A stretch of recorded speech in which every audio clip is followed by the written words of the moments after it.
देश के 5 राज्यों के भाग्य का फैसला होने वाला है। पश्चिम बंगाल, असम, केरल, तमिलनाडु और पुदुचेरी में सुबह 8 बजे से वोटों की गिनती जारी है, लेकिन नतीजों के आधिकारिक ऐलान से पहले ही जीत की खुशबू दिल्ली से लेकर सिलीगुड़ी तक महकने लगी है। शुरुआती रुझानों में बीजेपी की बढ़त देखकर कार्यकर्ताओं में जोश है और इस जोश को और मीठा बना रही हैं कढ़ाई में छनती ये जलेबियां। आज हम आपको दिखाएंगे कि कैसे चुनाव नतीजों से पहले ही देश भर के मिठाई बाजारों में सियासी मिठास घुल रही है। सबसे पहले चलते हैं देश की राजधानी दिल्ली। यहां दीनदयाल उपाध्याय मार्ग पर स्थित बीजेपी मुख्यालय में माहौल किसी उत्सव से कम नहीं है। रुझानों में पश्चिम बंगाल के अंदर बीजेपी की मजबूत पकड़ ने यहां हलवाइयों की रफ्तार बढ़ा दी है। बीजेपी के दिल्ली मुख्यालय से आई तस्वीरों में आप देख सकते हैं कि करीब 400 लोगों के लिए जलेबियां तैयार की जा रही हैं, वहीं पूरियां और पोहा भी बनाया जा रहा है। हलवाई पूरी तन्मयता से मैदे को कढ़ाई में डाल रहे हैं, क्योंकि उन्हें पता है कि जैसे जैसे रुझान नतीजों में बदलेंगे, यहां जश्न मनाने वालों का तांता लग जाएगा। ये तैयारी साफ संकेत दे रही है कि पार्टी अपने प्रदर्शन को लेकर कितनी आश्वस्त है। आज तो बहुत बिजी है भाई जी, क्यों वोट का रिजल्ट निकलने वाला है। लड्डू तो बना लिया प्राय 10-20 हजार सबको देना है, इसीलिए खूब बिजी है सुबह से हम लोग।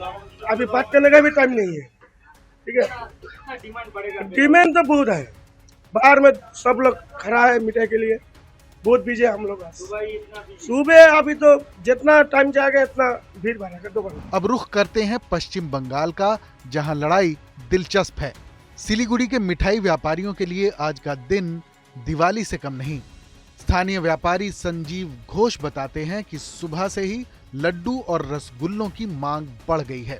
उन्होंने 10 से 20 हजार रुपए तक के लड्डू पहले ही तैयार कर लिए थे। बना कर लड्डू भी है, रसगुल्ला, जितना आइटम हमारा होता है सब ही हम ज्यादा करके बनाए। देखता है क्या होता है, थोड़ा टाइम होने से अभी 8 बजे से काउंटिंग 10 शुरू हुआ है, थोड़ा टाइम आने से हम लोग को पता चल जाएगा। सेल तो अच्छा ही होगा, हम लोग तो ऐसा प्रिपरेशन करके रखा है। वहीं कोलकाता की गलियों में खास इलेक्शन थीम संदेश तैयार किए गए हैं। सिलीगुड़ी के हलवाई माधव बर्मन के मुताबिक उनकी दुकान के बाहर लोग नतीजों के इंतजार में खड़े हैं, ताकि जैसे ही उनकी पसंदीदा पार्टी जीते वो फौरन मुंह मीठा कर सकें। बात सिर्फ मिठास की नहीं बल्कि आंकड़ों की भी है। असम में बीजेपी अपनी सत्ता बचाने की तरफ बढ़ रही है, तो बंगाल में वो ममता बनर्जी के गढ़ में सेंध लगाकर इतिहास रचने की तरफ देख रही है। पुदुचेरी में भी कांटे की टक्कर है। सुबह 8 बजे से जारी मतगणना में जैसे जैसे बीजेपी के पक्ष में नंबर बढ़ रहे हैं, वैसे वैसे दिल्ली मुख्यालय में पटाखों और मिठाइयों का स्टॉक बढ़ता जा रहा है। चुनाव आयोग की कड़ी निगरानी में जारी इस काउंटिंग में बीजेपी के चुनावी प्रबंधन की धमक साफ नजर आ रही है। तो चुनावी मैदान में भले ही हार जीत का फैसला शाम तक हो, लेकिन जश्न की तैयारियां रुकने वाली नहीं है। दिल्ली की जलेबी और बंगाल का संदेश आज ये सिर्फ मिठाइयां नहीं बल्कि कार्यकर्ताओं के विश्वास का प्रतीक है।